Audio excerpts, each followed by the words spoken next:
Hey, everybody. Welcome back to Matt and Cheryl's Gen Excellent Playlist. I'm Matt, I'm Cheryl. and we are barreling toward the finish line of the music year 1983. And Cheryl, I've been looking forward to this particular episode for a long time. We are finally going to talk about MTV. I want my I want my MTV. MTV. Now, that's an important phrase because you may be Yes. thinking, well, wait a minute, why didn't you talk about MTV in 1981? That's when they went on the air, August 1st, 1981. First video rolls out, and everybody knows now it's the Buggles. Video killed the radio star. Problem was, nobody saw it because Nobody nobody had had it. their MTV. They're based in New York City. You couldn't even see it if you were living in New York City. You had to be out in some like podunk town in New Jersey Yeah. in order to see the debut of MTV in 1981. So it would be a couple of years before their penetration and influence would really manifest. And speaking as a kid from Chehalis, Washington, podunk town halfway between Seattle and Portland, we certainly didn't get our MTV. I don't think until the tail end of '83, which is why I wanted to wait until now to do it because that's where we are in the timeline. But might have not even been able to see it until I don't know about being able to see it. I just don't think we had it in our house until end of '83 into early '84. That's Yeah. when it really would have started to impact for me at least. I don't know about you in Auburn, Washington. Did you have MTV? I remember having cable pretty early on. So yeah, it probably was around that time, but I was still so embedded in the Beatles that I wasn't really paying as much attention to current music so much. I have memories of watching like Friday night videos Right. and there was one on the Canadian channel called Good Rockin' Tonight. But I'm guessing that we probably did have it in late 83, early 84. Yeah, and MTV, of course, didn't invent music videos. The concept of the music video had been around since, well, as long as there's been recording technology. I mean, people had obviously recorded musicians playing on film in the early days of the technology. So, I mean, it dates to the early part of the 20th century. But you mentioned the Beatles; they kind of were influential in that respect in perfecting the promo clip Yes. because of course, as everybody knows, they stopped touring relatively well about midway through their career in the mid 60s, 66. 66. And after that, instead of appearing on shows to promote their new records, they would record promo clips of either them appearing to play live in a studio soundstage, or in the case of things like Strawberry Fields Forever, Yeah. they created an artistic, what we know today is the modern music video. A short film, really. Yeah. Right. Yeah. And, you have to go back even to A Hard Day's Night Right. Yes. and Help. I mean, those are kind of long form music videos, really. And even going back further to just live music on TV, you had Ed Sullivan and you had these variety shows where people were playing live on TV or miming on TV oftentimes. And then you had shows in the 60s like Ready Steady Go and Shindig. They had performances by current bands. And a lot of that stuff you would see later kind of more on VH1, which was like an offshoot of MTV where they'd play like the closet classics. And they had a lot of these shows like Beat Club and the German shows Music Laden, and they'd play these live clips like videos.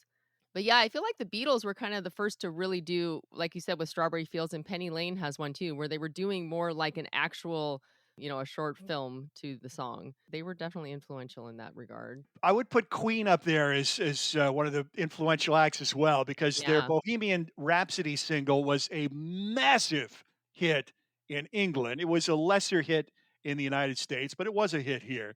But it was huge, and it was like number one for 8, 9, 10 weeks, whatever. And they didn't go on Top of the Pops to promote it. They had this video that they made and used some kind of hinky special effects, but it Yeah. was clearly With very all their heads doing the different right. parts and yeah. And just the massive success of that song, and this was the primary means of them promoting it, other than obviously getting played on the radio. I think that probably opened a lot of eyes to the potential impact of music video down. It would be several. That was '75 Yeah. when that song was a hit, and obviously it'd be several years down the road. But there were a lot of these things being made in the late 70s, early 80s before MTV was around, and they would be played on various programs, but there weren't a lot of outlets that were just specifically focused on playing music videos for a period of time, like an hour or two or a whole day in the case of MTV. But there were these predecessor programs that did do that. And actually, one of the really influential figures in music video and creating the concept of a network playing music videos was Mike Naismith from your one of your favorite bands, the Monkees. Yep. I mean, you even see interviews with him in 1983 where he says, "I'm not going to make albums anymore. I'm only making video discs from now on," which when they refer to video discs, they're talking about laser videos, which, his laser video from 1981 called Elephant Parts won a Grammy, the first Grammy for a music video. It was like the third biggest selling laser disc of the year behind Star Wars and Close Encounters. But yeah, he was kind of this left field character that came out into the music video world, and he had made a video for his song Rio. That was part of that Elephant Parts video. And he caught the eye of journalist John Lack, who was interested in working with him. And they asked him to make some more videos. And so he did. And then Nickelodeon is the other player in this that was really influential because they ended up putting a show on called Pop Clips that featured music videos. This was a show that was only on for like an hour. I don't know how often it was on, but it was certainly not to the extent of playing constant music videos for 24 hours a day. But it was like an hour-long show, and it was shown on Nickelodeon because they were really gearing it toward teens. And, Nickelodeon was started in the late 70s, and it was kinda geared more toward younger kids, but they wanted to start bringing the teen audience in, so they came up with this Pop Clips show, and they were sort of just, like, testing it, and it seemed like it was doing well. But there's some dispute over how much Mike Nesmith is really influential in the MTV story.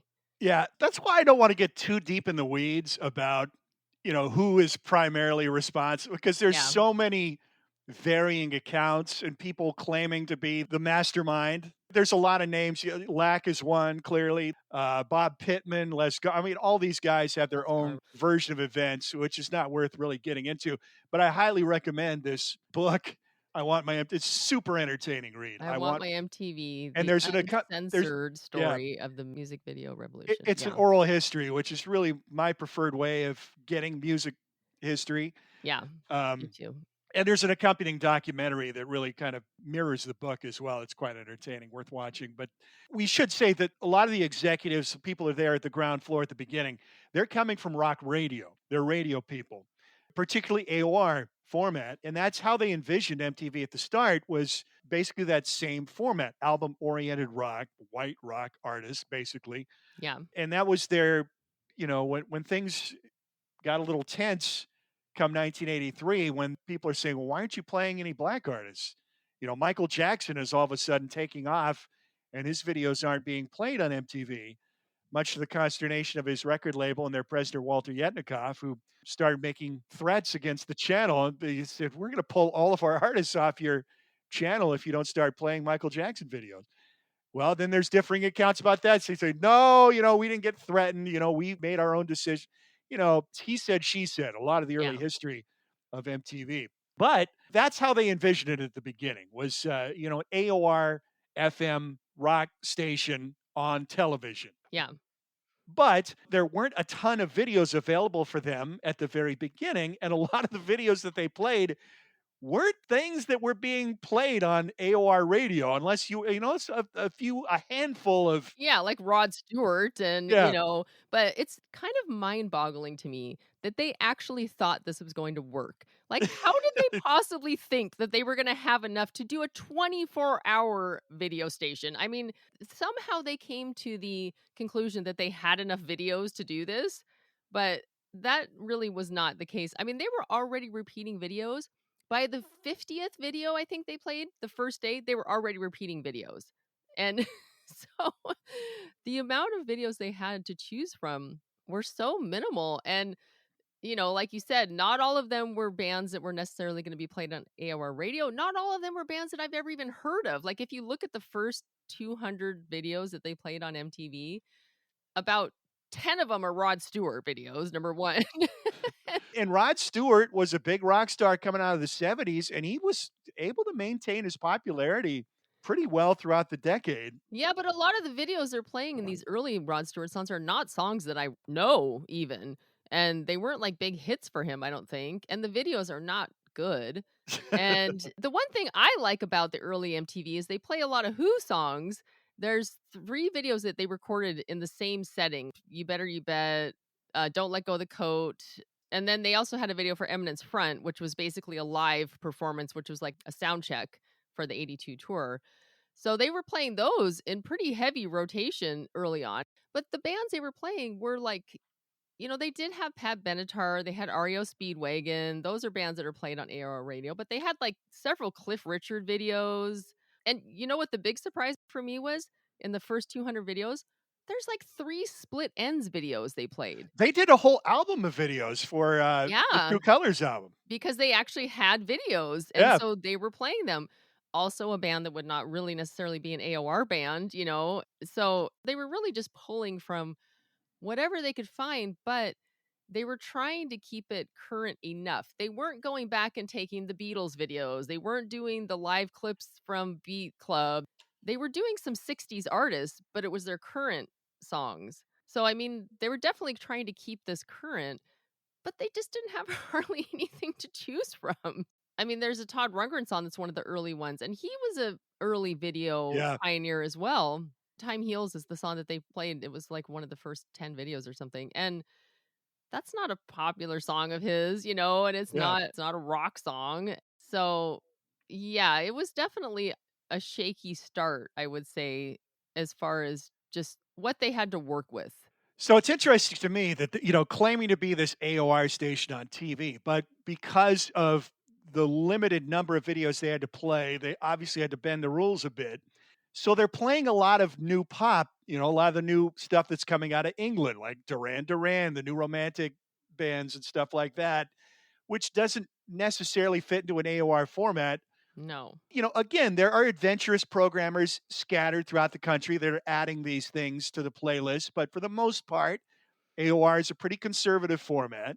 But you start to see it have an impact where, as MTV grows in popularity and they're playing more and more of this type of new pop music, now these bands are starting to get added to more AOR FM playlists. Bands like Men at Work and the Yes. Police.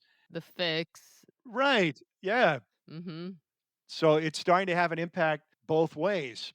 Now, what we wanted to do for this episode was focus on 4 acts that we felt got a huge career boost out of MTV. Now, we're going to avoid a couple of the obvious ones. Now, Duran Duran, clearly. Yeah. Madonna, clearly got huge boost from, but my feeling is that both would have been pretty popular regardless. Right. So the 4 bands, we each picked 2, and there's a common thread through all 4, and that common thread is they're all pretty long in the tooth for breakout artists. Yeah. A couple of them are already fairly well-established artists, and then the ones that really hadn't established any kind of a significant profile yet were, pushing 30 or already past 30. The 4 acts that we're gonna talk about, my 2 choices, ZZ Top and Cyndi Lauper, and Cheryl's 2 choices, Billy Idol and Huey Lewis and the News. Clearly, the most established at this point is ZZ Top. They've been kicking around since they put out their first single in 1969. And Billy Gibbons, the lead guitarist, really he's the lead of the band. There's no question about that. The lead guitarist, main writer, main lead vocalist, and really responsible for the song arrangements, really kind of working closely with the technical people on how these records sound. He'd had a band prior called Moving Sidewalks, kind of a garage psych band based in Houston, Texas. And then he joined forces with the rhythm section, Dusty Hill, Joe Michael Dusty Hill, and Frank Beard, who are both from the Dallas area. And they'd been in a band together called American Blues. The first single didn't have Hill and Beard. It was a different rhythm section. And actually, both sides of the single, Salt Lick on the A side, Miller's Farm on the B side, featured a lot of Hammond organ, kind of reminiscent of the first Yes album, that kind of sound, but heavy, heavy rock. And then by the time they record the first album called ZZ Top's first album in 1970, then the three piece is intact. So, they'd built a following, most popular in the Southwest and Texas, obviously, but they had a national profile. They were very popular on album oriented rock radio. But their previous album to the one they released in 1983, they'd seen a pretty significant dip in their fortunes. Now, they were kind of building momentum in the 70s, and they had this massive worldwide Texas tour, which must have cost a buttload of money, but they'd really built up their reputation as a live act. But they're selling albums, and they'd had a couple of singles crack the top 40. Really, their breakout album was their third, Tres Hombres, in 1973. And the only single they released from that album was LaGrange, which was just straight John Lee Hooker, at least the first Mhm. part. And in Uh-huh. fact, Wow, wow, yeah. wow. Yeah. So, I mean, it's blues rock boogie. It's Yeah. organic, but they play heavy. So that was their breakout record. That's the one that's got the classic combo of Waiting for the Bus, Jesus Just Left Chicago. They have so many songs that are rock radio songs. I don't know if they were Yes. singles or hits, but as I'm going through and listening to their albums, I'm like, at least 2 songs on every album, you'd hear on classic rock radio all the Yeah. time. Oh, and they're getting played nationwide on AOR radio. Yeah.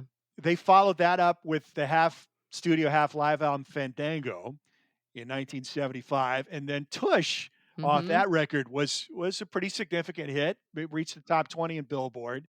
And then so they have the big tour around the Tejas album, which is kind of the redheaded stepchild in their catalog.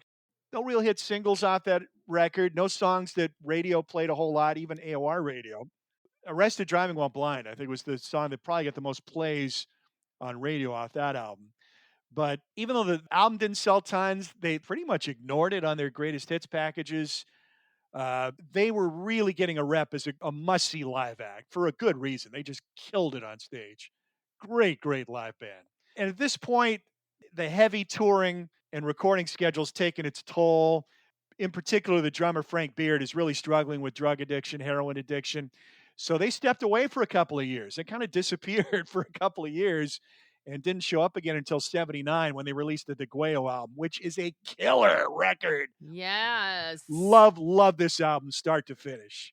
This has been kind of one of those revelations too when, Yeah. you pointed it out to me and I was like, "Oh, I'm gonna go listen to that because it's been on my list and I just never have." And it is such a cool record. What a great sound on this. And their reputation is this good time party band, blues and boogie, nothing fancy, organic, Yeah. great live act.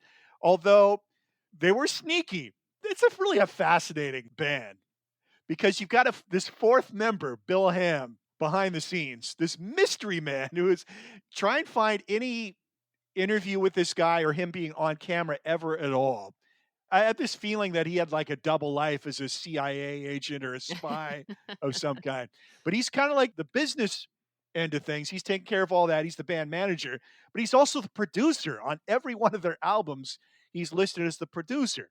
Now, how much producing he actually did, and producer can mean a lot of things. It can be a guy who's very heavily involved musically in the creation of the album, or it can be more just, a guy who's listening and offering suggestions. And but he did have a background. He was a recording artist. He had a background as a recording artist, so he had musical ability and knowledge, but he wasn't a hands-on producer in the studio. His hands are not on the console, but they're working with very talented engineers. In the early going, it's a guy, Robin Bryans, called Robin Hood Bryans, who had a home studio on Tyler, Texas. And then later on, Terry Manning, who is an outstanding studio engineer who worked primarily out of Arden Studios in Memphis. Led Zeppelin worked with him on their third record, my favorite Led Zeppelin album. Big Star recorded all Mm. their stuff with him. And their records, they didn't sell squat, Yeah. but they're famous now and influential, and they sound great. I mean, they Mhm. really sound good. So they're very much on top of the latest studio technology and production techniques. And, Bill Ham, part of his methodology in managing this band was kind of keeping this air of mystery around them. You never really see them. They're never on television other than playing their live shows. They're not out there doing a lot of promotion. You don't really know anything about them. You don't see their faces. You never see Bill Ham's face. And even in the documentary, the great documentary they did called Little Old Band from Texas a few years ago, you got to pay for it. You got to rent it on streaming, but it's worth a few bucks to do that. Whenever they show him on the screen in this documentary, it's in animation. You never see it. Oh. It's funny because you just never see the guy. But the whole band was kind of mysterious. If you wanted to see ZZ Top, you had to pay for a ticket and go see their live show. And that's when they were really in their element, although their studio records are certainly good as well. So DeGuayo comes out and they're starting to incorporate some more modern sounds into their production. A lot of different guitar tones, a lot of different effects, and a lot of different vocal effects. Billy Yeah. Gibbons is a great singer, very soulful. And he can sound like Captain Beefheart. He could You know? sound like a lot of things, Yeah. but they're experimenting with different filters and effects on his vocals. Mhm. And the one song that stood out, and I texted to you, you'd never heard it before, "Manic Mechanic," and Yeah. that's a real eye opener That's the on one this where he record. sounds like Captain Beefheart meets Yes, Zappa. it Yeah. sounds total. It's Zap and King Crimson, kind of a little early '80s King Crimson feel. Some funky time signatures on that. Yes, it's very cool. Really cool track. Mhm. But they're doing what they do best, which is just great heavy groove, nasty, funky. That one has "Thank You," "I'm Bad," "I'm Nationwide," "Cheap Oh, Sunglasses." I the mean, guitar those are solo on "I'm Bad, I'm Nationwide." Oh my goodness. Billy Gibbons is just rooted in Texas and the blues and boogie. But one of the things I found interesting about the documentary, they don't really talk about his life at all, his background. It's interesting. He was steeped in music.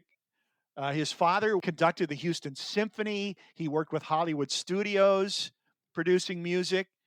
And so Billy was exposed to all kinds of music from a young age, but he fell in love with rock and roll and blues, and that's kind of where he focused the music he made. But he's always listening. And during their hiatus, he traveled to England. He immersed himself in the punk scene. And he's taking notes the whole time, and he's bringing in these influences, which is very cool. But this album is still very much modern sounding, gleaming but gutsy AOR rock. And rock radio loved this record. They played a bunch of songs yeah.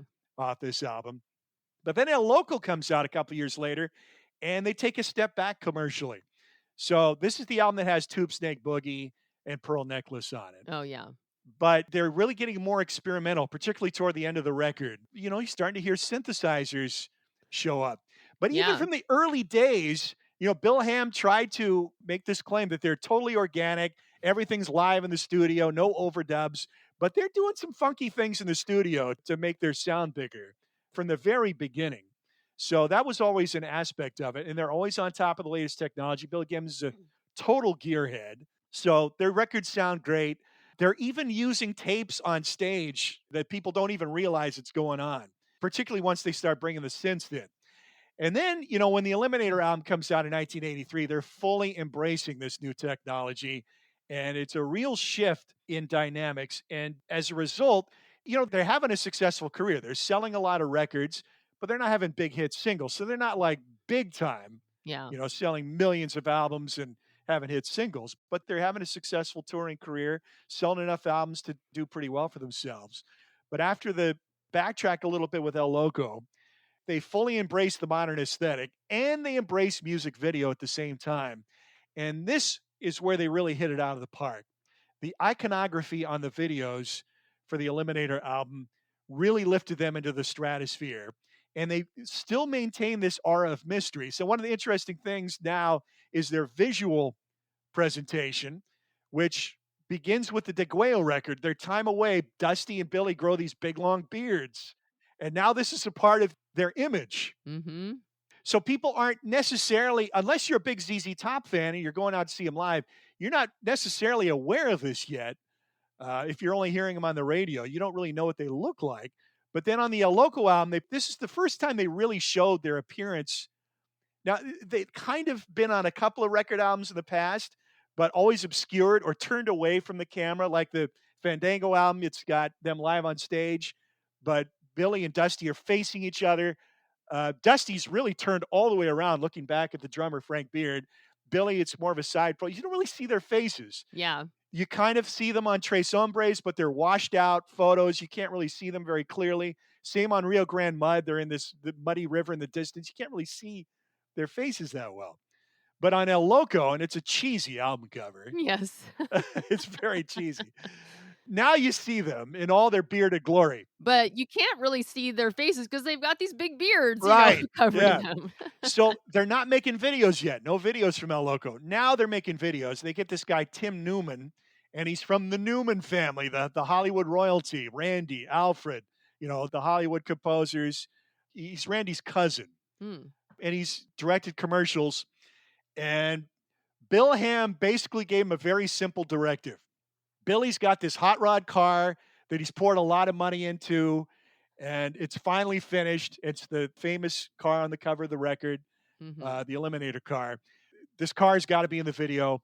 We want the car, and we want some hot chicks in That's it. pretty much, all their Basically, videos right there that in a nutshell. that's his directive. So they make videos. Give Me All Your Lovin' is the first, then Sharp Dressed Man, and then actually the fourth video was Legs. There was one, the third single from the record was TV TV Dinners, and dinners, that's yeah. probably my favorite video. If you That's watch like the a vid claymation video, isn't Yes, it? it's got Yeah. the alien coming out of the guy's got the arcade game in his room that he's playing this, like, racing game, and the alien keeps creeping out of the TV dinner package and hitting the remote, changing it back, and showing, like, a ZZ Top playing live on the TV. It's a fun, funky little video. The other Yeah. 3 are basically just rehashes of Yeah. the same. Just sexy girls in the car and the keychain. But it works because you all the iconography. You've got the car, you've got the gleaming keychain with the Z logo, the lightning Mhm. strike Z logo, which is really an eye grabber. And then they maintain the mystery with the band. They're kind of like these spectral presences that just kind of show up and help this underdog get the girl in all these different videos. Yeah. They're like this angelic presence kind of that Right, comes down right. and And it works. It's genius. I mean, it's absolute genius. Now, I do have to say this. I like all the singles. Maybe TV Dinner's a little less so. I mean, that's yeah. not much of a song. But Give Me All Your Lovin', Sharp Dressed Man, Legs, and Got Me Under Pressure, which didn't have a video, but that's the hardest rockin' tune on this record. About a it's about a dangerous woman. Love the lyric. She don't like other women. She likes whips and chains. She likes cocaine and flipping out with Great Danes. Just hilarious. Now, if you're really a staunch feminist, you might take offense at some of their lyrics, but I think it's really all in good fun. I mean, it's just tongue in cheek and humorous, all the double entendre. I mean, Tube Snake Tube Snake Boogie. Boogie. What was Tube Steak Boogie too crass and obvious? I mean, I've been to Texas and I know they got a lot of funky snakes down there. I don't know about tube snakes, but I do know what a tube steak is. Well, pearl necklace too. Pearl necklace is pretty gross Mhm. connotation there, but it's all in good fun. And these guys they're just doing it for laughs, and there's a whole history in the blues of double entendre and sexual lyrics. And in fact, Yeah. if you go to the early history of the blues, it's a lot of the women that are doing the really lascivious sexual stuff. Hmm. So it's all part of the culture that they are steeped in. So, at their essence, they're modernizing the blues. They were the most prominent blues band in the world for a period of time. Yeah. And, but I do have to say this, I love the group. I love their records. Eliminator probably my least favorite because it's a three-piece group and they're musically so solid. Billy Gibbons is a great guitarist. I mean, no less than Jimi Hendrix said he might be the best guitarist in America. Although Yeah. there's really no proof that he ever said that in print. True. There's a lot of funkiness to their story legally too, Mm. where people who have claimed credit. There's a guy Lyndon Hudson who helped build a home studio for the drummer Frank Beard and was kind of influential in them getting more involved with keyboard technology and electronics and electronic drums. It seems they've kind of written him out of the story. Mhm. There's a lot of stuff like that. But that's also kind of the story with a lot of groups that mine the blues. Led Zeppelin, good example, where they didn't give credit where credit was due a lot of the Yeah. times to the originators True. of the music. So that's not uncommon. But their rhythm section is just so great. Dusty Hill and Frank Beard, just the grooves in their music are just so killer. And then when you get to Eliminator, I think Billy's intent, he'd visited these dance clubs. And he's, how do we get our music played in these places? And that was really his motivation with Eliminator and resulted in them simplifying the rhythms. Everything's a straight 4/4 Yeah. disco beat, and all the tempos are about the same. They really researched the music that seems to have the most impact in these dance clubs. Yeah, they got forensic about it and said, well, it's this many beats per minute seems to be the sweet spot. So basically, every song on the record has the same beat and the same tempo, and it kind It of gets old. wears after a while. Yeah, yep. And outside of the singles, none of the songs really grab that And much. it's all drum machines and, like, Yeah, so mechanic and, it just yeah, I think there's definitely something lost there in that regard. I think the singles are great, and that was really what came from this album, were these 3 great singles that yeah, were accompanied by videos that made them even more popular. But, yeah, beyond that, I think it just gets to be too repetitive and boring.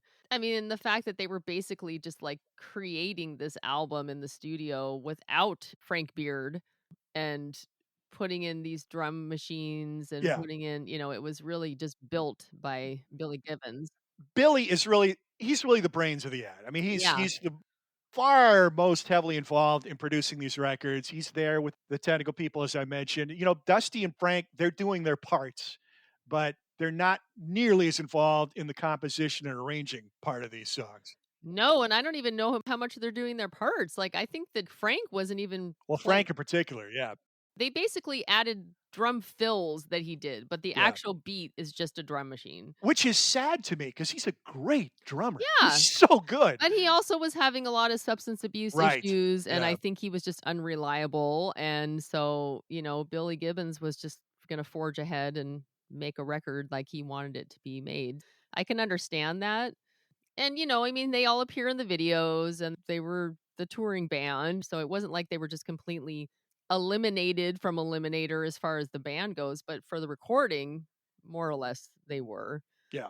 And, mission accomplished for ZZ Top because they had stratospheric sales of this record. Legs was a top 10 hit single. Sharp Dressed Man never made the top 40, believe it or not. Seems to me that's the video I recall seeing the most. They all kinda blend together in Yeah, my mind, honestly. Which one is the one where they have the fuzzy guitars? that is Legs. Okay, Yeah. that because I remember the guitars are definitely another prop, Yeah, that just sort of more became iconic for them. more iconography. So now Mhm. you got the car, you got the girls, you've got the logo on the keychain, you've got the beards, you've got the little the little hand. The It's just hand motions. everything is iconic. And now every time a new video comes out, there's going to be something funky going on with their axes. Starting with the sheepskin guitars that could Yeah. spin around. So everything has to one up after that. But sadly, musically, I think it's a step back from the great run of records in the 70s. They're all, I mean, ZZ Top's on this band, so we want on everything. But I do have to say this, buyer beware, because being a CD guy, so the first music of theirs that came out on CD was their greatest hits, their first greatest hits album, which came out before their hiatus. Fandango came out in 75, Tejas in 76, and then DeGuero didn't come out until 79. So the greatest hits was kind of a gap filler there. So it's focusing on their early career, and they really ignored Tejas on that album, but they've got stuff from their first records.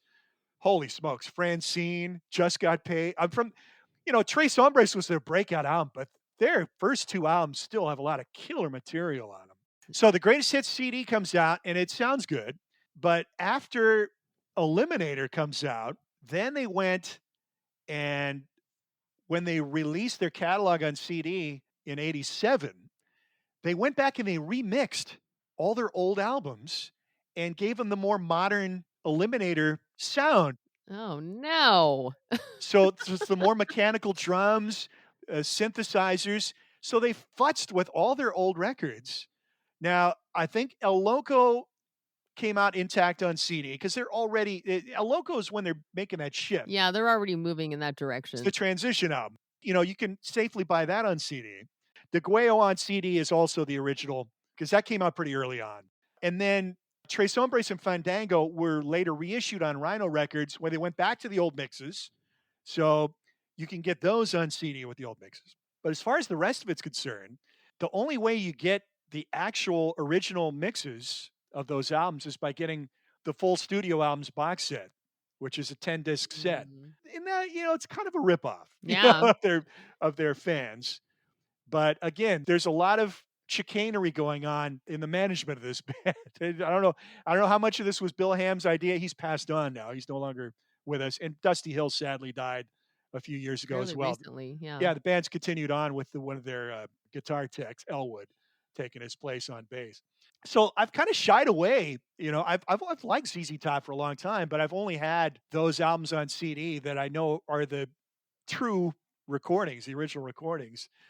And then Eliminator, yeah, I've kind of started listening to that recently, and it's like not as good. I just don't like the sound as much. What they should do is go back and re-record Eliminator with actual drums and bass. Now we're talking. I would like it a lot better, I'm sure. Yeah. But yeah, so if you want to get Tejas, first record, Rio Grande Mud in their original forms, you gotta stump for the box set. And they do have, Eliminator's basically halfway through their career. They have a lot of albums after Yeah. that, but nothing that I'm sure we would wanna listen to.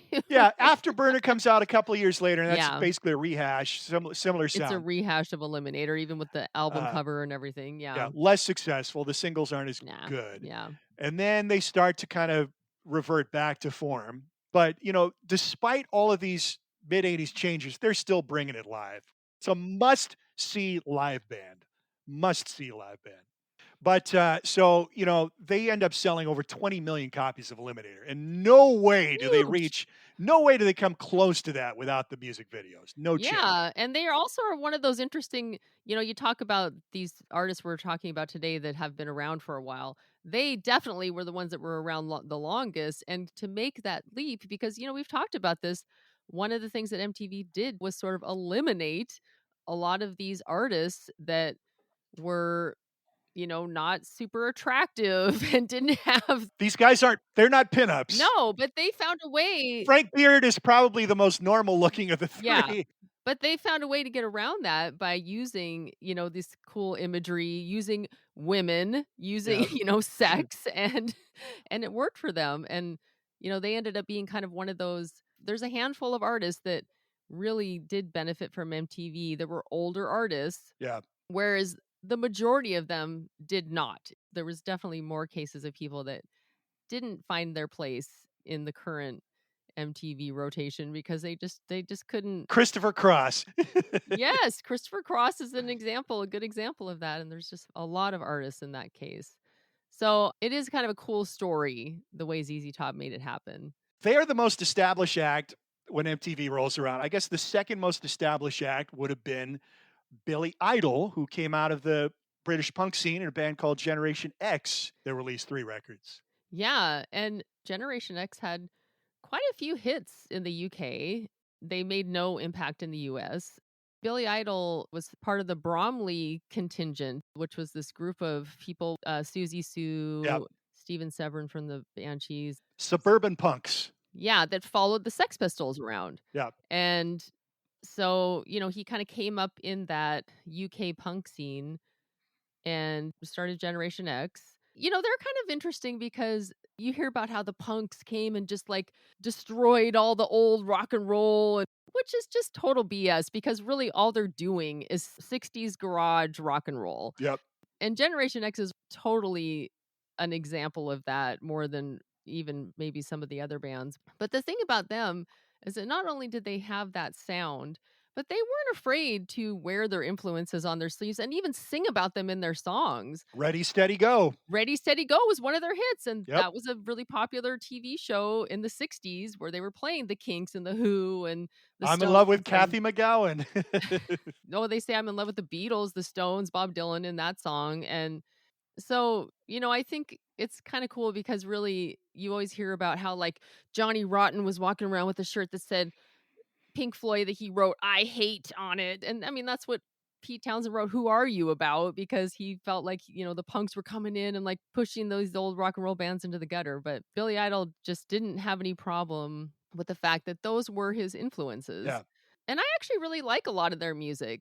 And he's no teenager when punk rolls around. He's already well into his 20s at this No, point. he was 21 when he started Generation X. So, yeah, by the time he actually went solo, he's now in his late 20s. One thing that did carry over, Dancing with Myself was actually recorded with Generation X Right. on their last album. Their 3rd album, when they shortened the name to Gen X, Yeah. and that has Dancing with Myself on it, and the producer of that record has a disco background of all things, Keith Forsey.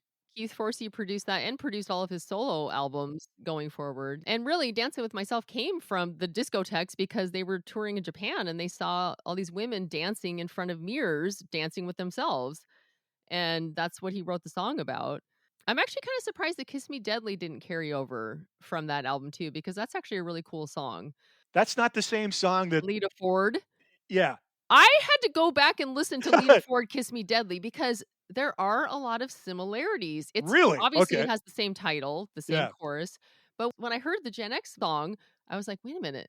Is this the same song?" And it is not the same song, but I feel like Lita Ford's version does take a lot, not only the chorus and the title, but it has similar chord structure and it sounds very similar. So I don't know. Interesting. Yeah, I That's was like, funny. I That have to. just occurred to me when you were talking about it, is that I wasn't sure if that was a cover or not. Yeah, it occurred to me too. That's why I went back and listened. I was really like A-Bing them, like, is it the same? I couldn't tell. At first I just felt like she was drawing from it somewhat, but I don't know if she did that intentionally. It's a cool record. It's and It they're is. It's actually a really I yeah, think it's a pretty cool record and it was too. a total stiff commercially.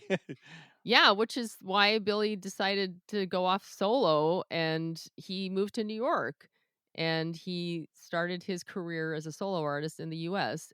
He went into the studio and they brought over Dancing with Myself. They remixed it. There's so many different versions of that song. Yeah, there's a long extended version that was Yeah, on an EP that came out before his first album called Don't Stop. and they're all great. Yeah. The long versions are cool because it does seem like a song that could be played, in a discotheque or in a dance setting. Well, it's got that disco 4 on the floor, just driving beat to it. Yeah. And his first album, self-titled album, Billy Idol, came out in 1982. Well, he had the EP first, the Don't Stop EP, and that actually has his cover of Moni Moni, as well as Dance with Myself and two other songs, which, Moni Moni is a Tommy James and the Shondells hit from the 60s. So there he is, wearing his influences again. Yep. So on his first album, the singles, Hot in the City, Dancing with Myself, and White Wedding, all charted, in the US. Actually, I thought White Wedding was a higher charting song, but it didn't chart initially. They re-released it in 1983 and it charted. The song that initially got the most play and charted the highest was "Hot in the City," and I remember hearing that on the radio at the time Yeah. before I knew anything about him or knew what he looked like. I remember hearing it on the radio, thinking, "That's kind of a cool song." Mhm. And kind of like with ZZ Top, Billy Idol's videos all have a very similar theme: sex, women.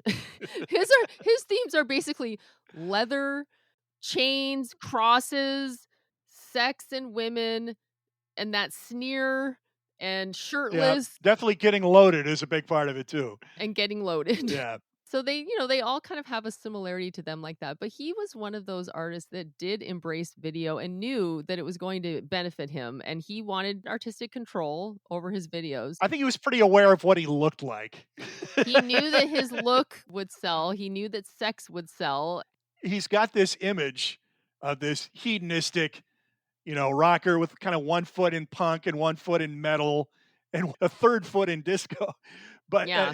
he's actually a really bright guy. I mean, he's kind of middle class upbringing, pretty well educated, pretty intelligent guy. Yeah, actually he went to university and was studying like philosophy Right. and but the thing about him is that yeah, when you see him like in interviews like from this era, if you can get past the way he talks and the sneer and the look, Yeah. he comes across as being pretty thoughtful Yeah. and intelligent, but he's also loaded a lot of the times. Yeah. Underneath that, there is a smart guy there. Really, there's a lot of similarity to Keith Richards. Keith Richards is a smart, educated, middle class upbringing, but he's got this image, this character, and he plays up to it. And, it just kind of occurred to me now, but I think Billy Idol, very similar how he presents himself to the world, Yes. and similar lifestyles too. Right. So those videos from that first album really put him on the map because he did have an image, he did have a look, he did have an interesting way to sell himself, and he brought in the sexy women, he brought in the imagery, like White Wedding has like all the crosses, the coffin, these kind of like gothic dark images, and it was compelling. Then Rebel Yell comes out in 1983, and that song, and then you've got Eyes Without a Face and Flesh for Fantasy, which are actually slower, much less rockin' songs, but also have a lot of interesting imagery and sex in the videos. And they're stepping up a notch where the videos from the first album are amateurish, but the videos from Rebel Yell, now we're getting into more where the big directors that are coming in. And Yeah, Billy Idol's also one of the people that, we were talking about I Want My MTV, and one of the big things that really made MTV was that ad campaign, right. because without that Without that, who knows when we would have gotten MTV and Chehalis? Might have been exactly. 1985 for all I know. Yeah. Well, they started with that logo, and with that logo, they gave creative control to the graphic designers to do anything they wanted with the logo, which they did so many different cool things with it, with animation. And then they had the advertising campaign that started from the 50s, I Want My Maypo. It was like a takeoff from that, It's got a product like like Malto cream Meal. of wheat or Yeah. something, yeah, which was brilliant because one of the execs knew Mick Jagger and talked him into doing I Want My MTV, and once Les Mick came Garland. on, it Yeah. was Les Garland, yeah, once Mick came on, then they got Pete Townsend to do it, they got The Police, they got Cyndi Lauper, they got Billy Idol, and there's a handful of them, Pat Benatar, that did this initial campaign of I Want My MTV. And not only did they have these big stars in the ad campaign, but they put down on the bottom of the screen, call your cable company with the phone number for that local region. And so, the cable operators were getting swamped with phone calls from teenagers saying, I want my MTV. And it worked. And Billy Idol was one of those that they put on that ad campaign, which I think with his image, it was eye catching. So he had no problem promoting MTV because he knew it Sure. was promoting himself. Well, I think the brilliance of Billy Idol's solo stuff is what I mentioned before. It's this hybrid of punk rock and his visual look with the spiky hair, the peroxide blonde, the leather and studs. Yeah. So you got his punk rock history. Then you've got the metal aspect. Steve Stevens, the lead guitarist. Can't talk Yes. about Billy Idol without talking about Steve That's Stevens. true. He brought Steve Stevens to New York with him, and he's his right hand man. So his playing is more in a metal style, but he's also got Hmm. this gothic element to his style and look. Yes. And then you've got kind of the dance elements. Yeah. This is stuff that you could dance to. It's played in clubs. Keith Forsey studied at the feet of Giorgio Moroder and was instrumental on Donna Summer's hit records as a drummer before getting into production. So he's bringing that dance element. So you've got this combination, and you're just getting all of these audiences potentially on board as a result. Right. Plus his look, he's such a good-looking guy, and that great voice. He's got that great low voice. And when you talk about Steve Stevens, I think that brought in more of the rock element. And so he did have that rock presence where he Right. was played on rock radio. And so Yeah. he was one of those artists that crossed over. He was Yep. punk, and then he was kind of new wave a little, and then he was rock, and then yeah, he crossed over a lot of genres. Yeah. The combination of the 2 is just, irresistible visually on stage. Yeah. And I mean, Steve Stevens is a shredder. Yeah. And he's a very talented guitarist, and so he really elevated Billy's music in that sense too, and rock fans also respected him as a guitarist. And then there's just great songs. I mean, just really starting with Dancing with Myself, which is a killer record, whichever version you listen to, it's awesome. Yeah. White Wedding, Hot in the City was a catchy single, and then the song probably that I liked the least at the time was Rebel Yell, but, it seems like every time I hear it, I like it more. I love it now, I didn't hate it then, but it wasn't. I think it was really Yeah, overplayed, it and it was was way definitely, overplayed, one of way those songs overplayed. in the time where you're just like, you don't ever need to hear it again, but I still think it's a great song, and we play that song in my band, and it is one of the most popular songs. Everybody loves it. We also Yes. play "Dancing with Myself" and "Moni Moni." I think that one stands out more as far as the songwriting goes. Well, it's just a killer rock vocal. It is. His Yeah. vocals are great on that, yeah. And that's one where, when he plays it live in concert, I'm sure that's the one where everybody goes bananas over because Yeah. But, and it's the same for all 4 of these records we're gonna talk about. Most of the heat generated comes in '84. I mean, it's only that, yeah. a few of these records were released late in '83. First singles, like Rebel Yell came out in '83. We haven't talked about Cyndi Lauper yet, but Girls Just Wanna Have Fun came out in '83, but then the bangers through '84. Same with ZZ Top. Legs doesn't come out as a single till '84. Well, and I think a lot of it too is because then people were seeing them more on MTV. Right, They were yeah. more people had MTV by then. Yeah, we were certainly not alone in not having MTV till later on. Yeah. So the third most established artist of the group of 4 we're talking about, Huey Lewis and the News, and they'd already had a hit record, which is my favorite Huey Lewis and the News song, "Do You Believe in Love," off the Picture This album, Yeah. which came out in 1982. But, they've been kicking around for quite a while before that. The Sports album, their third record, was their big breakthrough, which came out late in '83. Yes, another huge album that, really at the time was so overplayed. And I thought, I never need to hear these songs ever again.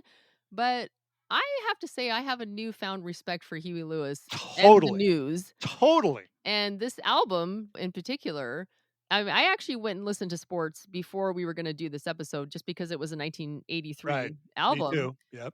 First of all, it's one of those albums where you're like, is this a greatest hits? Yeah. Because Yes. every song 6 out of the 10 songs I knew, like, most of them, it is part of their greatest hits. Yeah. It would be part of their greatest They hits all album. of them could have been singles. Yeah. They're a band from San Francisco. They're very closely tied to San Francisco, and they formed from 2 bands. One is Clover. Huey Lewis was one of the singers and played harmonica for that band. There was an interview with him on David Letterman from the '80s, and he was talking about how, he grew up in the Bay Area. Hugh Anthony Craig III. Um, Prominent family. Yeah. yeah, his dad was a doctor. His grandfather was a DA in Massachusetts. He got a perfect score on the math portion of the SATs. Yeah, he was considered a genius. Yeah, and he was an all-state baseball pitcher.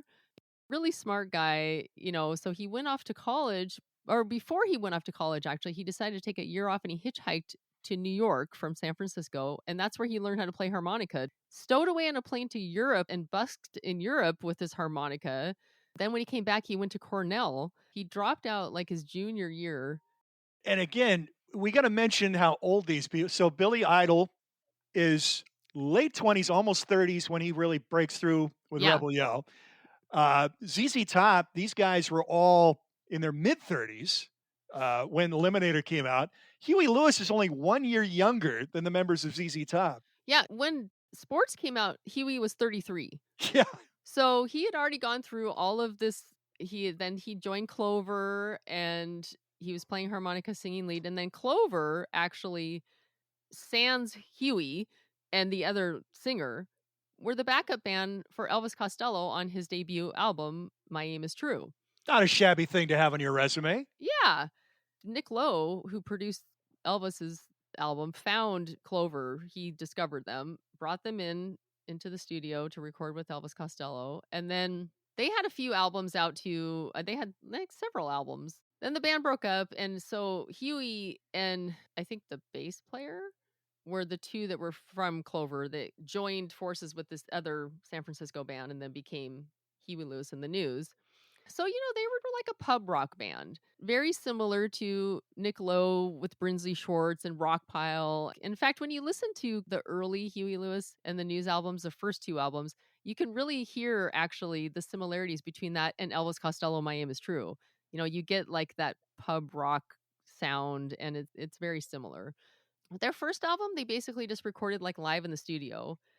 And they were also known as a live band. They were a great live band. It's like a looser, just kind of pub rock sound to it. And it's a pretty good album, but it's kind of generic.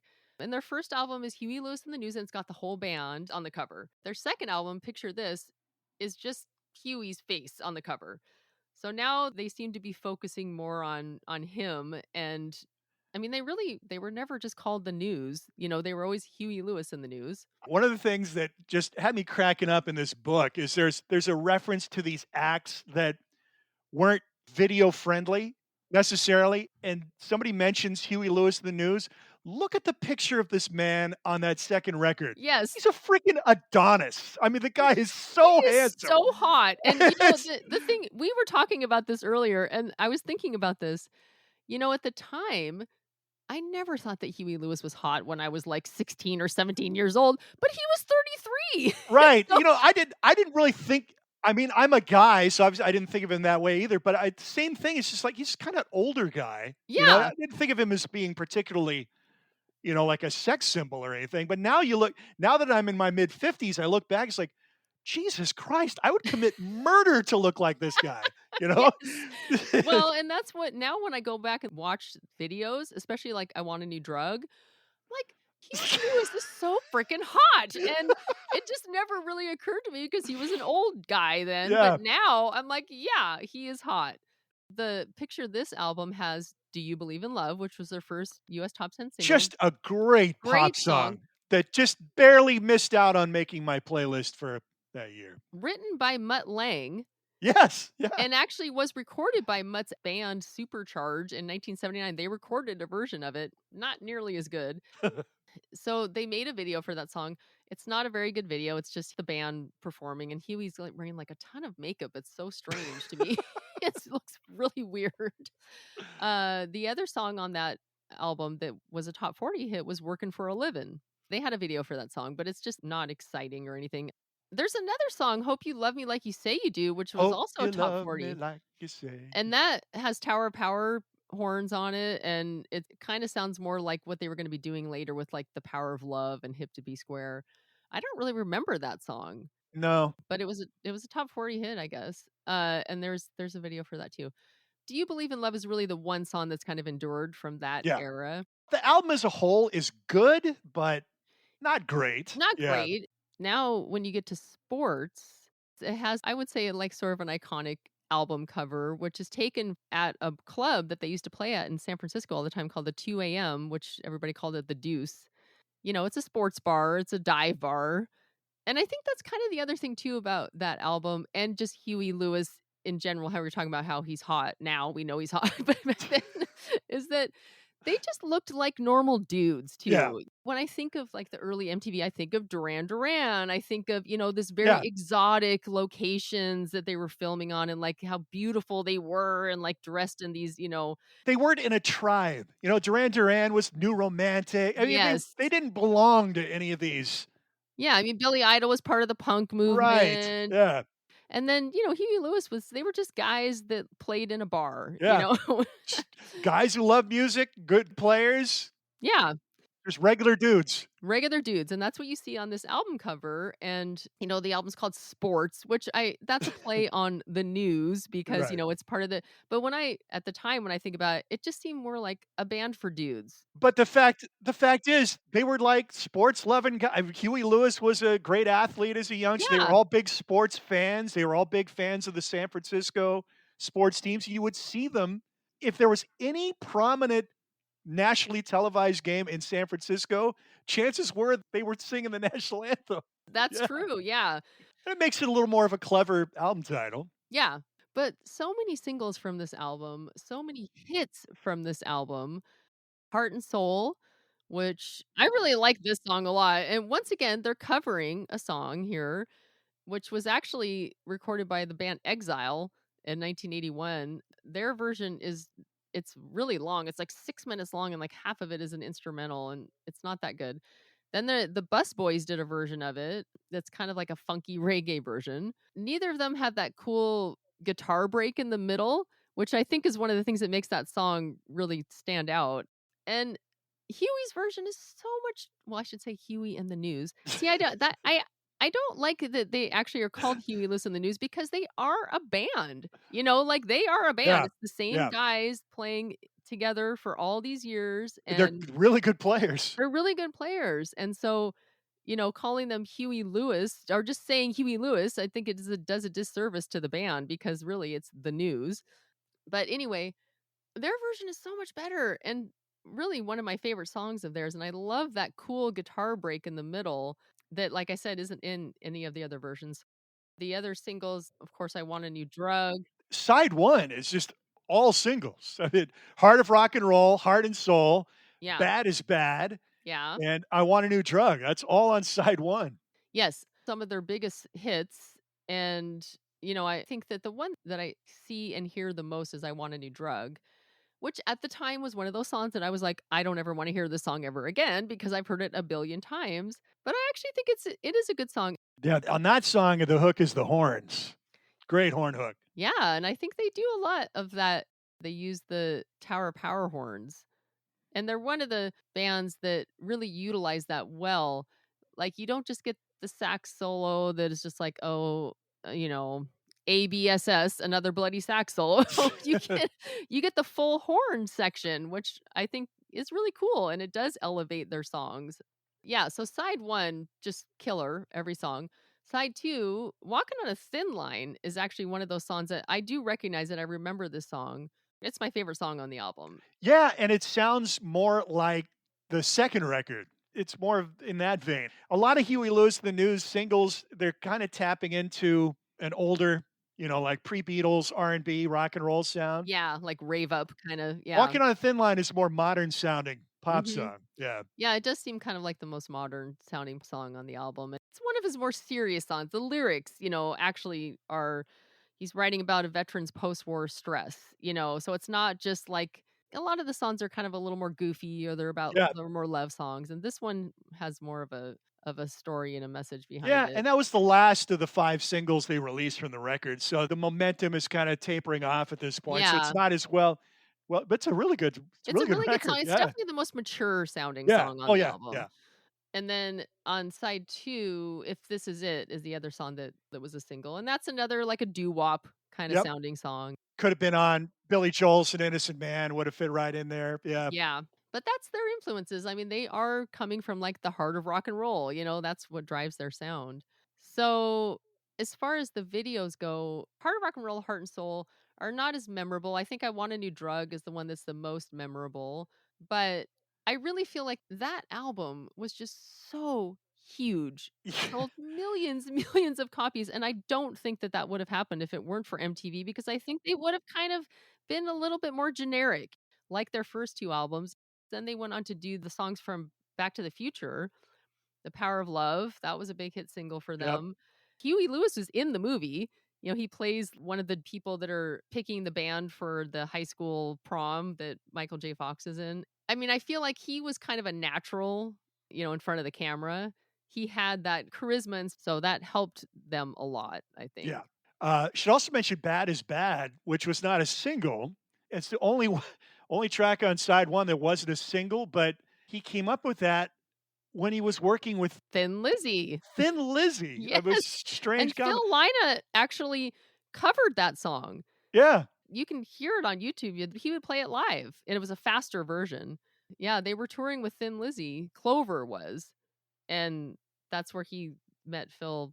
And actually, Dave Edmunds does a version of that song too on Repeat When Necessary. That's a very doo-wop sounding, particularly Very the there's doo-wop. the doo-wip, dip, dip, dip, Doop, dip, doop, doop. doo-wop. Yeah. Cool arrange really, and part of the appeal of this record too, it sounds amazing. It's just a great recording. One of the things that mars this, which is also the same with the ZZ Top, way too much Lindrum. Yeah. Like, it just gets old. Yeah, I don't it doesn't bother me so much. I don't think it's bothersome in each song, like, individually, but I think over a whole album, you start to get tired of it. It's not as bad as ZZ Top, where you're just hearing the same, BPMs every song. There's more variety on this album. I mean, their general sound is a throwback. I mean, they're going back to early 60s, 50s rock and roll. That's their primary influence, but Yeah. his whole idea with this record, he knows that's where they've planted their flag. That's their style, but he wanted modern production techniques to be a big part of the sound as well. So a combination of the two. I think Huey in particular was the guy who was really pushing to have more electronics in the production. as far as the rhythm section is concerned. And But at the time, that means a more current sound right, too, yeah. which then in turn becomes dated as the years go on because it really kind of plants a flag that this is from this era. But I think a lot of these songs still carry over really well. They're great records, and, Yeah. you know, they got a bad rap, they were never cool, and then, in particular, American Psycho, the Bret Easton Ellis novel, and then the movie with Christian Bale, that kinda tarnishes their reputation too, the just uncoolness that this psycho character is, like, really into Phil Collins and Huey Lewis because he's such a weirdo, he thinks that they're Yeah. which is so unfair. But retrospectively, they're just great records. They're well played, they're well Yeah. produced, they sound great on the radio, they sound great on your stereo. Huey Lewis is a really good singer. They're all great players. They're a fantastic live act. Go Yes. back and watch their appearances on TV when they're performing live. They're great. They're really good. I think the other thing that kind of tainted that image too was Hip to Be Square. Yes, You know? but that's them commenting about it.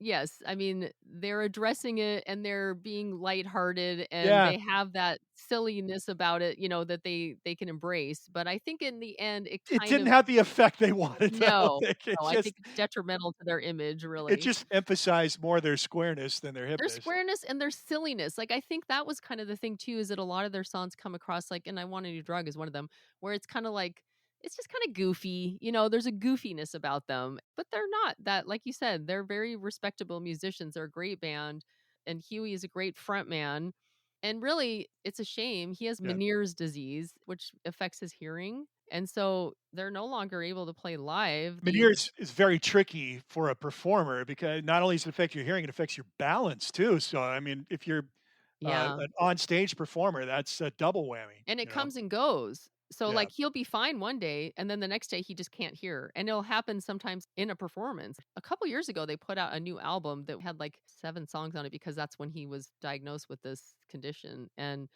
just couldn't record anymore, but I think that the band is great. I really like Huey Lewis as a person. I'm glad that they did find the success they did with sports, and I'm glad that MTV helped them, and I think from then on, I don't care about any of their music after that. Just like same with Billy Idol, same with ZZ Top, they kinda stopped right at this time for me. Well, I wouldn't go that far, but, this is definitely the pinnacle for them, this record in particular. I think they suffered the same thing a lot of these artists suffered. As you get deeper into the '80s, you get more mired in the awful production techniques of that Yes. era, and that certainly doesn't help their later material in terms of posterity. But this record sounds great. I mean, Yeah. it's fantastic. And like I said, every song could have been a single. So your favorite song on the record is "Walking on a Thin Line." Yes. There's 4 songs, I think. The standouts for me are, "Heart and Soul," "Bad is Bad," "Walking on a Thin Line," and "If This Is It." I would say Heart and Soul is my 2nd favorite. "I Want a New Drug" in the Heart of Rock and Roll. They're still really good singles. It just maybe heard them too many times Yeah. because this album was inescapable throughout the end of '83 into '84. In fact, it was the second highest seller of the year in '84, and it came out, what, late '83. The first single, "Heart and Soul," came out at end of August '83. Again, these 4 acts, these 4 albums we're looking at, a lot of the heat was generated in '84. Yeah. In fact, we're not putting any of these songs on our main playlist, where it's just kind of a special episode to talk about MTV and its impact. However, I think at least 2 of these artists will have songs that I'm gonna put on the playlist for '84, the singles that came out then, including the next artist we're gonna talk about. And I like talking about Cyndi Lauper right after Huey Lewis and the News because she was in this band called Blue Angel that put out a record in 1980 that went absolutely nowhere. But they were kind of mining the same vein that Huey Lewis and the News were Yeah. stylistically, which was primarily early '60s pop girl group sound. Now, Huey Lewis was more in the R&B, like '50s rock side, Doo-wop and yeah. doo-wop, but same era, Mhm. throwback sound. Yeah. This record stiffed. It would be a couple of years before anybody heard of Cyndi Lauper. They deserve better. This is a pretty enjoyable record. and it's got a great sound to it too. It's interesting. I guess they recorded it in a studio that was a converted church. So when they're in the chapel, and they've got this huge reverb on a lot of the track, particularly the drums. The drums are just huge sounding on this record with tons of Yeah. reverb. And the producer was Roy Halley, who was the producer engineer of the great Simon and Garfunkel Oh, albums and hits in the 60s. But again, the record went nowhere and they kind of got written off. Again, there's a great documentary, easily as good, if not better, than the ZZ Top one. And it's on Paramount Plus, the Let the Canary Sing. such a good Oh, documentary. wonderful. Yeah, loved it. And in a way, so Lauper was my pick, so I'm gonna primarily be the one talking about her, but I feel a little out of my depth here because I think she's such an important artist for women. And Yes. a lot of the things she stands for and what she's done with her career, not only women, but the LGBTQ community for Mhm. sure. Yeah. She was an ally and a vocal ally long before that was really a thing. Yeah. And it's personal for her because her sister was gay Mhm. and two very close friends, pre-fame, were a gay couple. So she's steeped in it personally and it's meaningful to her. Anyway, again, long in the tooth. She was pushing 30 when the She's So Unusual album came out. Kind of a tough upbringing. She's from New York. In fact, she's so New York, she makes, Natasha Lyonne sound like a national news reader. I mean, she's super, Yes. very New York. Born in Brooklyn, raised in Queens. I think the family moved to Queens at a young age, like she was 4 or 5. Uh, Divorced early on, so pretty much raised by a single mother, but then had an abusive stepfather come into the picture, and it was tough sledding for her and her siblings. She had a younger brother as well, older sister, younger brother. But she and her sister got really into music as children. They got a guitar that they shared. She started writing songs at a young age. And then, once she'd left the house, she started performing out, bars and clubs and, working a bunch of odd jobs to pay the rent, barely scraping by. And she's discovering her voice. She's very influenced by real belters like Janis Joplin, some of the soul voices of the 60s, like Aretha Franklin. And she discovered she has this big voice, but she didn't know how to use it properly. And, just as she's starting to perform more and get more and more interested in having a musical career, I mean, she tried a bunch of jobs, was just not, she kept getting fired from all these different jobs. Kind of a quirky personality, to say the Yeah. least. She had a great a great comment about it. It's like, "Well, I'm failing at all this other stuff. I might as well do what I love," I mean, it couldn't get any Even if I worse. fail at that, Yeah, yeah. if I At fail at that, least at it's least I'm something I love. yeah, exactly. What a great philosophy. I mean, Yeah. it just seems so obvious, why don't we all take that approach, right? Yeah. You know? So she blows her voice out. It's just she's starting, it's starting to get a little foothold, blows out her voice. She goes to a vocal coach to learn how to take better care of her voice and sing properly. And she couldn't speak at all at this point because she's having to rest her voice. The vocal coach says, Yeah. "Well, I need to at least hear what you sound like. So you have like a tape you could play for me or something." And she gets her this tape and she listens to it. She's like, "No, I want a tape of you, not the stuff that you're copying." It's like, "Well, that is me." And she's like, "Holy crap, this girl can sing." Like, she was just blown away by her talent, and as anybody would be if you heard that voice. She's got this very powerful 4-octave range, especially powerful with volume and sustain in the high register, which is just a knockout. So she eventually nurses her back and gets her voice back. And then she ends up, hooking up with these guys in Blue Angel. John Turi was the main songwriter in the group, played keys and the sax. And they're getting a reputation in New York as a pretty good live band. They're getting positive reviews. They get a record deal with Polydor. They put out this album in 1980. And then American radio wants nothing to do with them. There's like, nope, this is old fashioned stuff. We're in the 80s now. We want modern sounding records. Even though there's plenty of examples of artists with throwback styles in the early 80s. I mean, Elvis Costello, you already mentioned, is kind of Yeah. mining a lot of that stuff. Huey Lewis and the News will come along a little later. Their first record comes out the same year, 1980.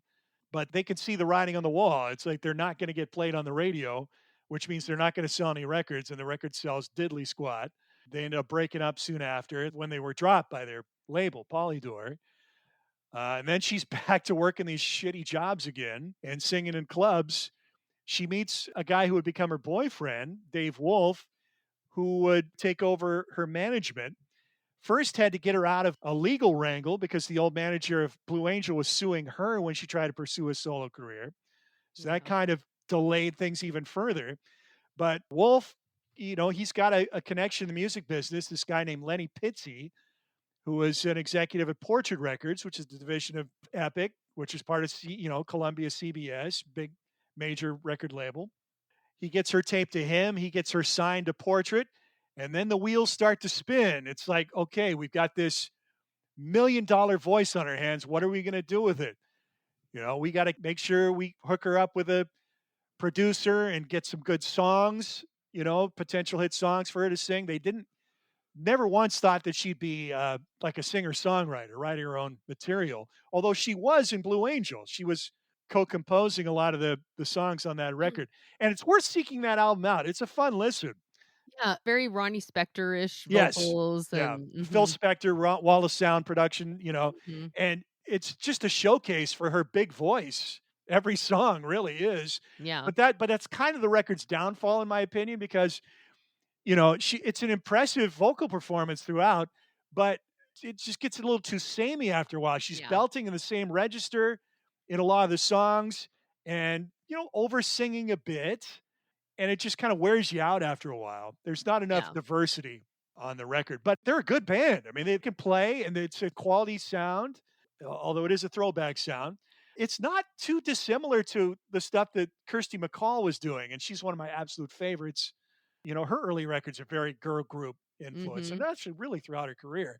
yeah, So there's a lot of similarities there. If you like Kirsty McCall, it's definitely worth picking this up. They re-released it on CD pretty recently, on a couple of mhm. years ago, so you can find it. But of course, it's out there online like everything else. So the wheels start to spin. They match a producer with her, a guy named Rick Chertoff, and he's close with this band from Philadelphia, which would later be known as the Hooters. But their main creative engine, these two guys, Eric Bazillion and what's the other Rob guy's? Hyman. Rob Hyman. So the label gets Chertoff, the producer, matched with Cyndi Lauper, and he says, I've got a drawer full of potential hit songs, just looking to match into a singer. And he's like, this could be the one. He's thinking one song in particular I'd love to get her to sing, and that's Girls Just Want to Have Fun. But their version is not the version she ends up cutting. It's definitely sung from more of a male perspective. Robert Hazard wrote Girls Just Wanna Have Fun. The producer wants her to do that song. And she's like, absolutely effing not going to do that song. Yes. Yes, and their version, it's written from a guy's perspective, Yeah. and it does sound a lot different. It's just like more of a rock song, and she's just like, "No." But then she gets together with Rob Hyman, and they rearrange that song for Cindy, change the pronouns, and write it from a female perspective. It took them a good long while to nail it. Yeah, They brought her in thinking she was this kind of martinet. They're going to be the puppet masters. They're going to match her with songs, match her with producer, and she's going to do what they tell her to. That no clearly they way. didn't know her very well Yeah, because she's, in her late 20s at this point and a very strong personality and somebody who is going to do it her way or the highway, whatever she's doing, yeah, whether that's the image she's presenting to the world, the song she's going to sing, the way she's going to sing them, the way the songs are arranged. She is going to be a guiding hand all the way here. And it took them a long time to get this nailed down. One of my favorite parts about the documentary is when her vision finally matches the song. She wants it to be fun, lighthearted, and she's thinking of this theme park in Queens where she grew up that the family used to visit. And she's thinking yeah. of the musical sounds of the theme park, the organs in particular. And when I heard that on the documentary, I was like, "Oh, yeah, it does have, like, a Yes, carnival-like sound to it." I've never really equated it with that, but it totally makes sense. it's kind of got the sounds of the Carnival Midway with like a Caribbean influence too. I mean, Yes. it's not necessarily a reggae beats, but there's that feel to it. Mhm. And every great single has a hook, and this boom right away you get that glissando, that sweep across the organ keys, you know, Yeah. and then da, da, da, da, da. But I mean, they worked in the studio on this song forever before they finally nailed it. And this was the first single release. It didn't take off on radio right away. They did some interesting promotion by getting her on television on these wrestling programs. You know, everything about pro wrestling, if you're not a wrestling, and I'm not a wrestling fan, but it started becoming a really big deal in the 80s. Yeah. And it was very cartoonish and it had Yes. this very visual. Yeah. It's all choreographed, it's all Yeah. fake. Not only all the moves in the ring choreographed, but there's all of these storylines and dramas and And the smack talk. character development. I mean, it's very involved. Mhm.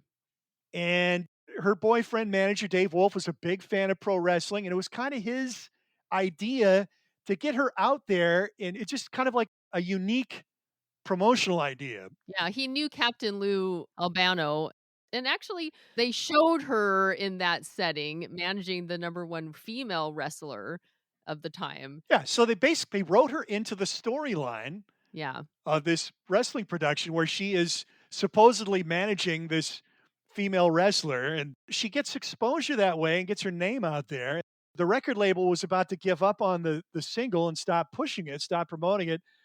For those who don't know, I mean, the music business, there's a whole lot that goes into a record becoming a hit single. And it's a lot of people making phone calls and knocking on doors and visiting radio stations and record stores. And, you know, you obviously know if you're working in record retail. I mean, everybody wants to get their display in the most prominent place. And Yeah, they wanna get the artist out there, they want, eyes on the artist, yeah, which is why MTV became so important for these yes. artists too. Because now all of a sudden you have people in these suburban America that are seeing these artists that they probably would have never had any exposure to. Which was particularly important for Cyndi Lauper because she had this very unique visual image. Yes. And it was not all organic. Now, the fascinating thing about Cindy, yes, she is this quirky, interesting, offbeat character, but she's also very smart, very savvy, and knows how to play it up at the right time. Yeah. She goes on TV talk shows and brings the house down. I can't remember if it was her sister in the documentary you referred to. I think nailed it. She said she was like the modern Gracie Allen. If you're not familiar with the old radio shows, Gracie Allen was George Burns's wife, Mhm. Burns and Allen. They were a comedy team, and she was the one getting all the laughs. George Burns was the straight man. Yeah. It was Gracie Allen that was the comic genius getting all the laughs, but playing this ditzy character. Yeah, and Cindy did the same thing playing the part in Yeah. interviews and she was speaking in that voice that she would sing in that high kind of Yep. squeaky voice, Yep. and it just added to that whole image, which wasn't necessarily who she was, but No, no. she was playing the part. You know, it was definitely aspects of her personality, but Yeah. it was magnified. Yes. I mean, she's an earthy, quirky person, but real smart, Yeah. real smart. So all this promotion stuff works. They weren't getting radio ads. Now all of a sudden they are. The video starts to have an impact in MPV, and then all of a sudden, boom, she's just this overnight sensation at the age of 30. You know, after all of these years of struggle and poverty Yeah. and abuse as a youngster, but it didn't last very long for her. I mean, this album had legs because the singles that came out after, which were superior for me, you know, girls just want to have fun. It's a fun, bouncy, catchy single. But again, I think I've heard it a billion times in my life. Don't care if I Yeah. ever hear it again. Mhm. But the ballads were just gorgeous. I mean, time after time, beautiful. Time After Time has become a Oh, classic, really, it's and it's it is canonical. one of the best songs ever written, Yeah. really, it really is, and I think that it's interesting to me because girls just wanna have fun. First of all, there's many layers to that. Initially, it kinda just feels like a beboppy at the carnival kinda song with the music and how it's sung, but really, there is a message in there, and it's about strong women, Hmm. and you see it in the video too because you've got different types of women in the video, and none of them are trying to be sexy.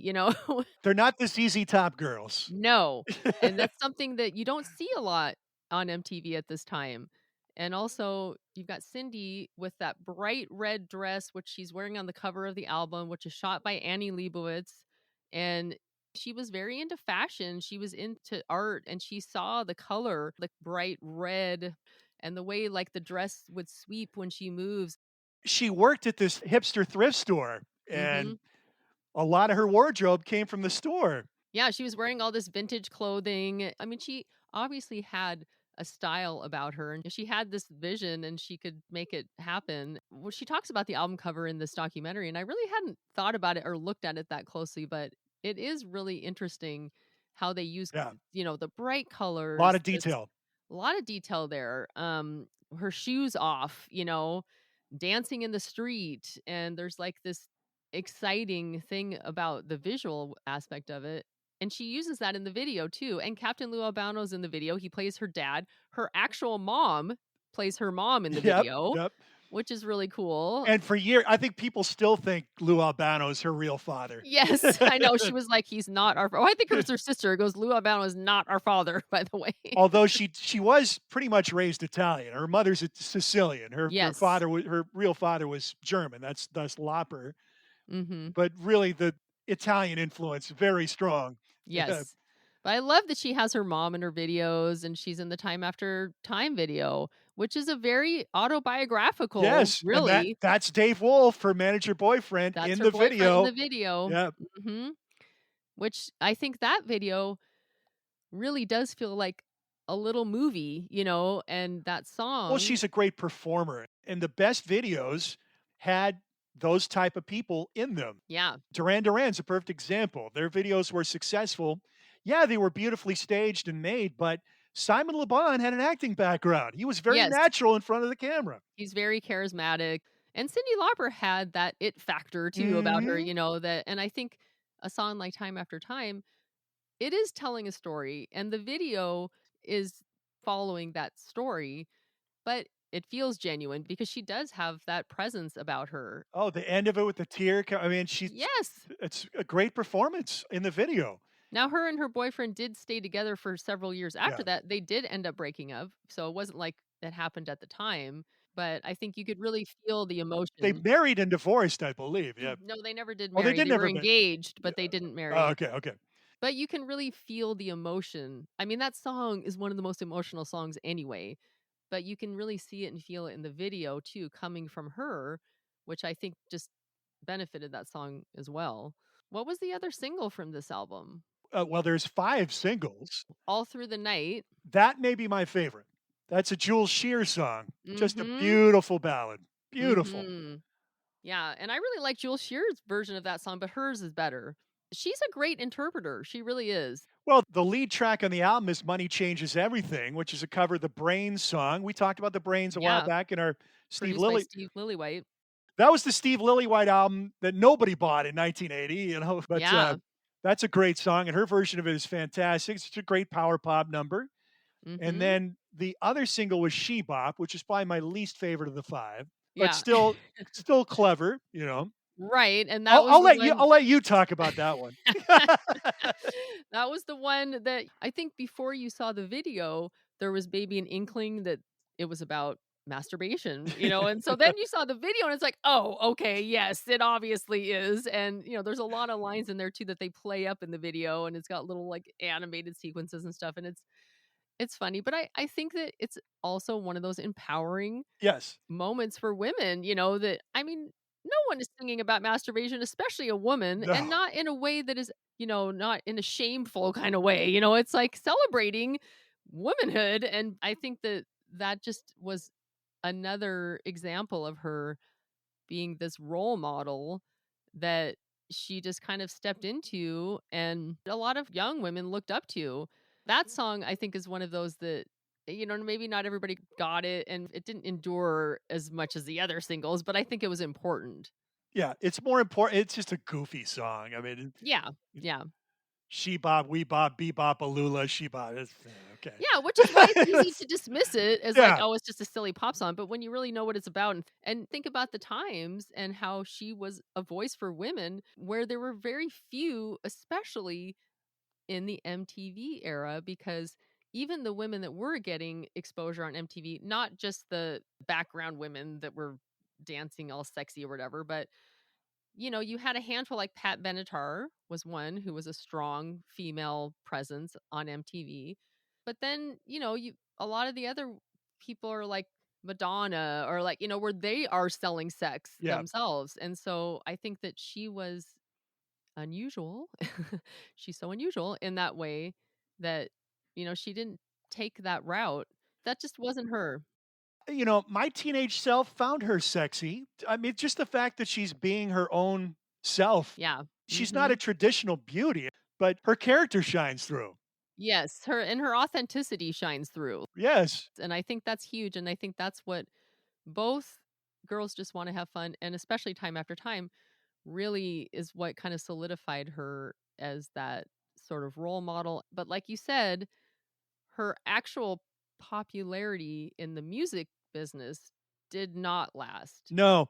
Part of that is this quirky caricature. I mean, she kinda got pinned to it, and the fact is she is a musical polymath. She is a top-tier vocal talent, and she had a lot of other interests musically that didn't exactly jive with whatever was popular at the time. Yeah, So, her next record, again, bad '80s production. True Colors was a memorable song, though, and was yeah, really adopted by the LGBTQ community. It's not my kind of ballad, it's just a little too syrupy for me, mhm. but she would go on to do all these genre exercises. She put out a blues album, she did a album of standards, she did kinda country influenced music. Broadway. Yeah, But I think the problem was that the thing that did help her get more exposure and launch her first album also was something that stuck with her image and gave people that idea that she was just this kind of cartoonish, silly figure, yeah, and they weren't taking her seriously necessarily as a vocalist. I think that that was a detriment to her music career in the end, yeah. even though it was one of the things that boosted her into the spotlight.